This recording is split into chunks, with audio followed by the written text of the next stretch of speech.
Bismillahirrahmanirrahim. Assalamualaikum warahmatullahi wabarakatuh. Nama saya Zahira Ulazkia. Hari ini saya akan mereview pertemuan keempat fikih tentang ijma sebagai sumber hukum Islam. Ijma sebagai sumber hukum Islam ketiga setelah Al-Quran dan Al-Hadis. Ijma ialah kesepakatan para ulama dalam menentukan hukum-hukum Islam berdasarkan Al-Quran dan Hadis. Ijma ialah kesepakatan para ulama melalui ijtihad yang dirundingkan dan kemudian disepakati. Hasil dari ijma yaitu fatwa. Ijma terbagi menjadi dua, yaitu ijma shorih dan ijma sukuti. Ijma shorih di mana ijma yang di dalamnya semua orang setuju terhadap suatu masalah yang disepakati. Suatu masalah yang dirundingkan kemudian hasilnya disepakati di mana semua orang berkata setuju atas hasil yang telah ditentukan. Lalu ijma sukuti yaitu ijma diam, itu ada dua kemungkinan. Diam yang pertama mereka setuju, lalu diam yang kedua mereka tidak setuju namun malu mengatakannya. Ijma sukuti ini biasanya digunakan dalam sebuah lamaran. Yang pertama, jika lamarannya terhadap seorang gadis, maka diamnya itu ialah jawabannya iya.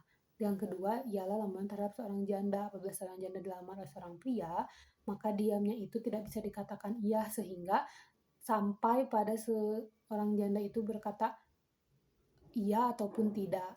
Lalu selanjutnya ada kemudian pembagian ijma sahabi dan ijma saja. Ijma sahabi yaitu kesepakatan sahabat-sahabat Nabi, di mana ijma yang terjadi ketika sahabat yang hidup sejaman dengan Nabi. Lalu ijma saja yaitu kesepakatan setelah sahabat Nabi. Lalu kemudian kita membahas tentang mazhab yang akan berhubungan terhadap ijma.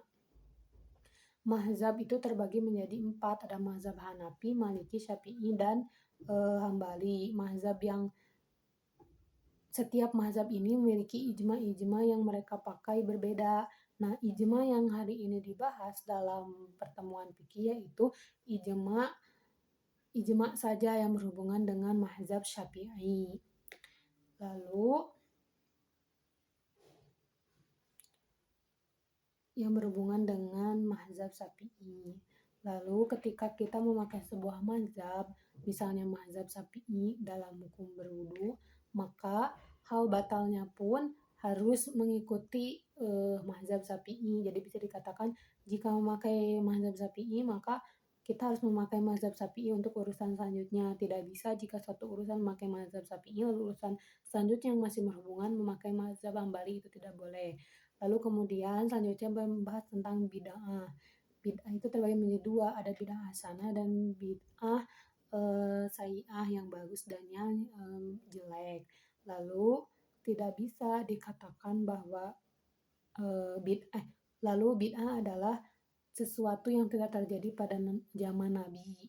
Namun tidak bisa dikatakan semua yang tidak sesuai di zaman sekarang dengan zaman Nabi adalah bid'ah, karena sejatinya adanya ijma itu untuk memperkembangkan fikih mengikuti zaman sekarang.